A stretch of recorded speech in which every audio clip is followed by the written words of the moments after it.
اس دنیا میں ہر دوسرا آدمی اپنی زندگی سے خوش نہیں ہوتا۔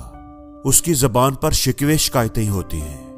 وہ ہمیشہ قسمت کا رونا روتا ہی نظر آتا ہے۔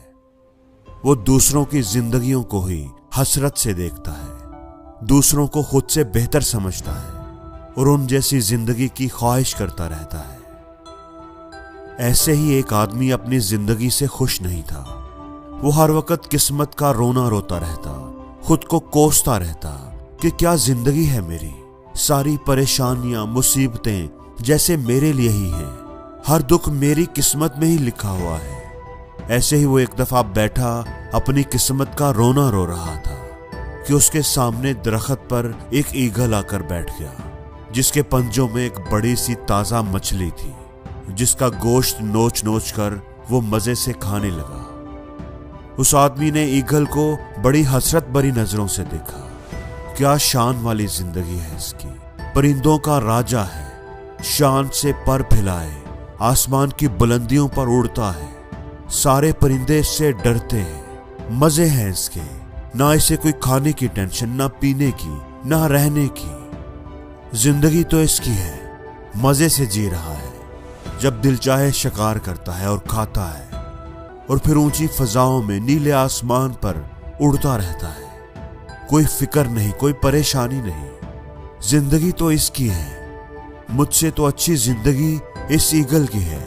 کاش میں بھی ایک ایگل ہوتا، وہ دل ہی دل میں سوچ رہا تھا اور حسرت بھری نظروں سے ایگل کو دیکھ رہا تھا، آسمان کو دیکھ رہا تھا۔ اچانک زور سے بجلی کڑکی اور ایک آواز آئی، اے انسان، کیا تو واقعی ہماری دی ہوئی زندگی سے خوش نہیں ہے اور ایگل بننا چاہتا ہے؟ پہلے تو وہ آدمی گھبرا گیا، لیکن وہ اپنی زندگی سے اتنا اکتایا ہوا تھا کہ کہتا ہے کہ ہاں، میں ایگل بننا چاہتا ہوں، میں اپنی زندگی سے خوش نہیں ہوں، مجھ سے تو یہ ایگل اچھا ہے۔ بجلی ایک بار پھر زور سے کڑکی اور اس آدمی کو ایگل بنا دیا گیا۔ اب وہ آدمی مزے سے ہوا میں اڑنے لگا، کبھی ادھر جاتا، کبھی پر پھیلائے ادھر جاتا۔ نیلے کھلے آسمان میں وہ ایسے اڑ رہا تھا جیسے پورا آسمان اس کی ہی ملکیت ہو۔ اپنے ایگل بننے پر وہ بڑا خوش تھا۔ خوشی میں اسے وقت گزرنے کا احساس ہی نہ رہا۔ اب شام ہو گئی تھی، اندھیرا پھیلنے لگا تھا۔ جب انسان تھا تب تو اپنے گھر جا کر سو جاتا تھا، لیکن اب تو اس کا کوئی گھر ہی نہیں تھا۔ کیا کرے گا، رات کہاں گزارے گا؟ اب وہ پریشانی کے عالم میں ادھر ادھر اڑنے لگا، رات بسر کرنے کی جگہ ڈھونڈنے لگا۔ آخر ایک درخت کی چوٹی پر اسے ایک خالی گھونسلہ نظر آ جاتا ہے، جو کسی پرندے کا تھا جو اسے خالی چھوڑ گیا تھا۔ وہ سوچتا ہے کہ چلو ابھی اسی گھونسلے میں رات گزار لیتا ہوں، صبح اپنا اچھا سا گھونسلہ بناؤں گا۔ سارا دن اڑنے کی وجہ سے اسے بھوک بھی لگ رہی تھی۔ اس نے سوچا کہ صبح اٹھ کر شکار ڈھونڈوں گا، ہوا میں اڑوں گا، مزے کروں گا، نہ کوئی نوکری کرنی پڑے گی، نہ پیسہ چاہیے ہوگا۔ اگلی صبح وہ اٹھا اور خوراک کی تلاش میں نکل پڑا۔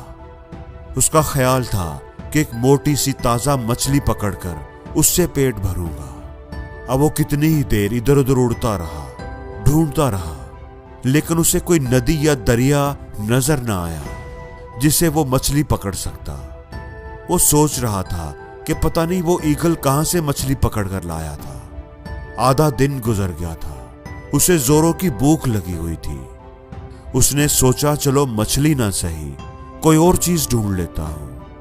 وہ قریب موجود جنگل کی طرف چلا گیا کہ کسی پرندے کا شکار کر لیتا ہوں۔ کئی پرندوں کا اس نے شکار کرنے کی کوشش کی، لیکن وہ اڑ کر درخت کی گھنی شاخوں میں چھپ جاتے ہیں۔ اس طرح کوشش کرتے کرتے شام ہو گئی تھی۔ بھوک اور تھکن سے اس کا برا حال ہو گیا تھا۔ تھک ہار کر وہ ایک درخت کی شاخ پر بیٹھ گیا اور سوچ رہا تھا کہ وہ انسان ہوتا تھا تو ایسے کبھی بھوکا نہیں سونا پڑا تھا، کسی سے کچھ مانگ کر کھا ہی لیتا تھا۔ اب تو کسی سے بات بھی نہیں کر سکتا، نہ کسی کو اپنی پریشانی بتا سکتا ہوں۔ اچانک اس کی نظر نیچے زمین پر پڑی تو ایک زخمی چڑیا بیٹھی ہوئی تھی جو اڑ نہیں پا رہی تھی۔